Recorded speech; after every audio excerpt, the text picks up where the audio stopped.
All right, so today we're talking about 7 wholesale suppliers that are not Alibaba. Now, although we do like Alibaba and we've sourced products from there, you need to be aware of these other wholesale suppliers, especially if you are a beginner seller. One of the biggest mistakes that people can make is that they only look at Alibaba. They only look at products on there. And I can tell you this, that if you're only looking for products on Alibaba, you've probably already lost because a lot of your competitors are using some of these other wholesale suppliers and they're able to source from a variety of different networks, supplier networks, rather than just relying on one. So you need to open things up and be able to look at all of these when trying to find the best prices and the best quality products for your e-commerce business. So let's go ahead and get into this video right now. If you're new here to the channel, make sure you subscribe for more videos like this. We don't have any courses to sell you, none of that. This is all just free information because I want to help you to become a better seller online.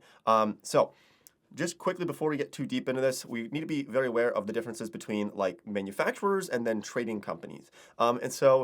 Manufacturers are the ones who are actually they own, in a lot of cases, the person that you're working with owns the factory and they're custom making certain products for you. And then there are trading companies, which you see a lot more of on like Alibaba, for example, or DHgate or AliExpress, where they're not necessarily custom making products for you, but they're actually kind of a middleman between the manufacturer and the wholesaler or the person who's buying things in bulk. So trading companies, manufacturers, we've used both in the past. Obviously, our goal is usually to end up having a connection with the manufacturer, just kind of cut someone out of the middle there. But we will include ones both for manufacturers and trading companies within this video. So let's go ahead and get started with this. Let's talk about the first one that is very prominent, and I think everyone should be aware of this, and it's called Global Sources. So Global Sources, I kind of think of it as sort of the OG Alibaba. It's been around since 1971. They have over 1.5 million suppliers on the network of Global Sources. You can just go to their website. It is on globalsources.com, and you'll notice it kind of looks pretty similar to Alibaba as well. Pros and cons of Global Sources.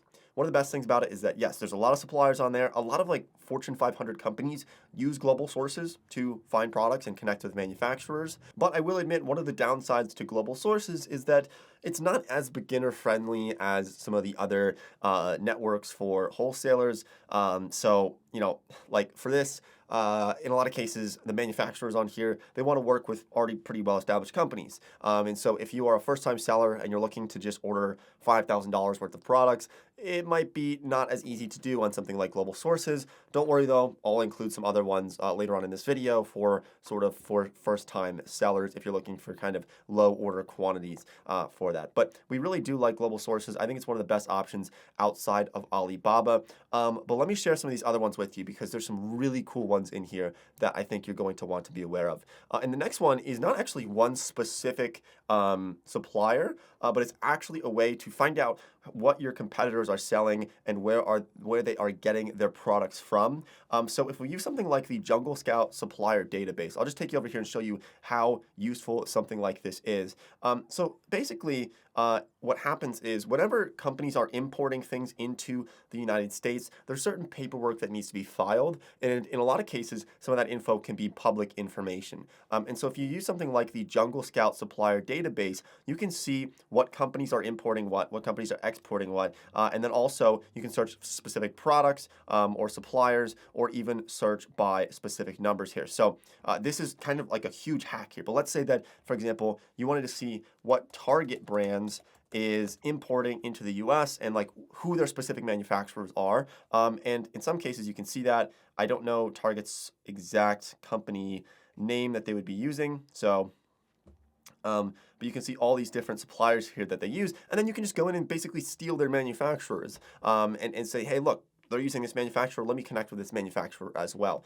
So I will leave a huge discount code in the description below. If you click on the link for Jungle Scout, you'll get a great discount if you want to sign up for it and access this supplier database. But you can see like exactly when some of these shipments were coming in and which products they were, and then also like, all these specific companies here. So this is like one of our favorite things to do. And so if you have a competitor and you're like, I wonder where they're getting their products from. I wonder who the manufacturer is. It's worth looking up on this site, on Jungle Scout supplier database. Of course, they have a lot of other things as well. Like this is especially useful if you're an Amazon seller, but I know a lot of people who use this just, if you're doing Shopify or something else, for kind of keeping track of your store and also doing quite a bit of research as well. So a lot of cool tools on there, but supplier database is one of my favorites, so you should check that out. I will leave that link with the discount in the description below. And I'll also put together like a free training for it, I think, probably next week. And I'll take you through like an hour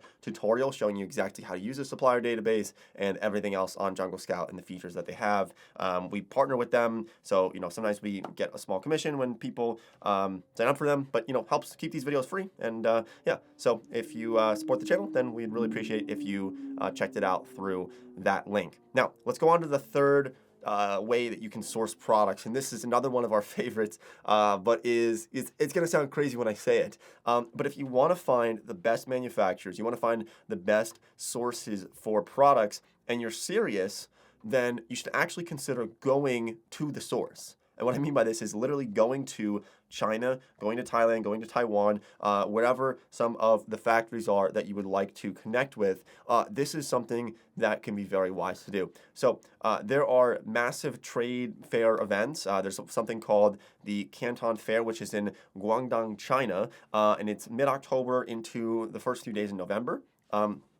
And this is a massive event. There's thousands of people at this event, but a lot of manufacturers send some of their people to go connect with buyers, people like you and me, who are looking to find products and connect with manufacturers. So I know this sounds kind of crazy. I remember before I went to China for the first time, it was it just sounded kind of weird. Okay, I'm in the U.S., go across the world, connect with manufacturers. It felt kind of scary because I didn't travel too much before that. But it's something that's pretty cool. This is probably also not for the first time seller. This is probably maybe you've already done some things with Alibaba. Maybe you've already sold a few products, and now you're really looking for the best deals. Then connecting directly with manufacturers can be a great option. There's some other things as well. There's a global sources fair. I think it's in Vietnam. I will leave a link to that below as well if you are interested in going to it. I'm not sure if I'm going to go to China in October this year, but it is pretty fun, and it's definitely a cool experience, and costs some money, a couple $1,000s to get over there, but I think it's definitely a life experience that might be worthwhile, and also making those connections there. So it's just one that a lot of people don't think about. It's actually going to the source and going to the manufacturers and connecting with them in person. It really does have a lot of weight rather than just kind of doing something over email. And of course, there is a pretty strong language barrier in a lot of cases. I don't speak Chinese, but luckily, some of the people at some of the manufacturers do speak English, and so we've been able to kind of get along there and figure things out along the way. But I probably should learn Chinese at some point. It just seems like a big, it's going to be difficult, but I think I'm going to try it, hopefully, in the future. Okay, the next option for finding products is to actually use a sourcing agent. So this is a dedicated person that is specifically helping you find manufacturers. The best thing about sourcing agents is that they can kind of deal with that language barrier, right? Especially if you're trying to find some of the best manufacturers. Sometimes they don't speak English, and you might not speak their language. And so a sourcing agent can really help deal with some of these language barriers, and then also kind of vet manufacturers beforehand. And so that's probably the best benefit to them. There are some downsides to sourcing agents. I would say the biggest one being that, there are a lot of backdoor deals. Just being totally honest, we've seen it happen in the past where you think you're connecting with a sourcing agent who is, setting you up with a manufacturer, and, they said that they vetted them, but in reality, maybe the manufacturer is just giving them some cash on the side to recommend them. So there are backdoor deals with sourcing agents. I have a couple friends who are sourcing agents, and they're very legit. So I think my recommendation for this is that if you do go with the sourcing agent, just make sure that they are vetted by maybe some of your friends who are also doing e-commerce or who have used them in the past, just to kind of get some referrals for that sourcing agent. But yeah, they can be really great. They work for you. They tend to have your best interest in mind because they want you to have a great manufacturer and create a great relationship so that you can refer them to other e-commerce sellers or just sellers in general. So sourcing agents are certainly an option. Now, let me give you an option here for kind of first-time sellers or people who are just looking to kind of test out products, and that's using something like DHgate. So DHgate, it's not for private labeling. It's not for finding manufacturers to buy things by like 100,000 units or something. It's really meant for kind of testing products. So we do this every time we're thinking about launching a new product. We'll go onto DHgate and we'll go onto things like AliExpress, and we'll just buy a bunch of different products to test out the features, see which ones we like the most, and then see if we can find a way to connect with those manufacturers. But yeah, great for testing the market, great for beginners. There is no minimum order quality on most things on DHgate, so you don't have to worry about having like $100,000 minimum order or something like that. And there are millions of low-cost products on DHgate. So it's worth checking out, especially if you're kind of like just in that product research phase, then you would want to look at something like that. Okay, the next one is Thomasnet. So Thomasnet, this one's pretty cool because it's actually mostly US based. And so there's a lot of American manufacturers on Thomasnet. It's been around for a very long time. And so you can find suppliers inside the United States. There's a couple of reasons for this. Sometimes customers actually, it's weird, but like sometimes customers will pay more when they see something's, manufactured in the United States.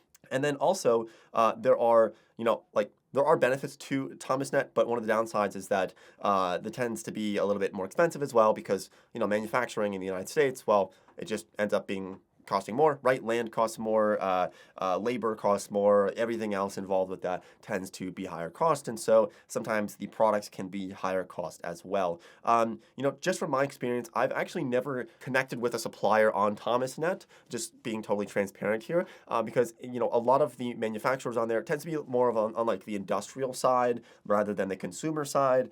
So that's why I've never really gone through any transactions on Thomasnet, but I do have friends who use it and they do really seem to like it quite a bit. So it's worth checking out, especially if you are in that area of like more industry, like industrial, maybe like restaurant equipment, something along those lines really does make a lot of sense, especially like those bigger items, the ones that kind of, can't like, you're not going to manufacture restaurant equipment and then ship it in China and then ship it all the way across the world, just like how you're not manufacturing cars in China and then shipping them to the United States. Like the bigger items, you can see why it makes more sense to have American manufacturers. So if you're selling an item, if you're thinking about selling an item that's like an oven or a dishwasher or something along those lines, then something like Thomasnet actually would make a lot more sense compared to, Global Sources or some of the other ones where it's just massive, big behemoth items of like 600-pound items. You're probably not going to, have a manufacturer over on the other side of the world because shipping would be astronomically expensive. So that's why we like Thomasnet for those specific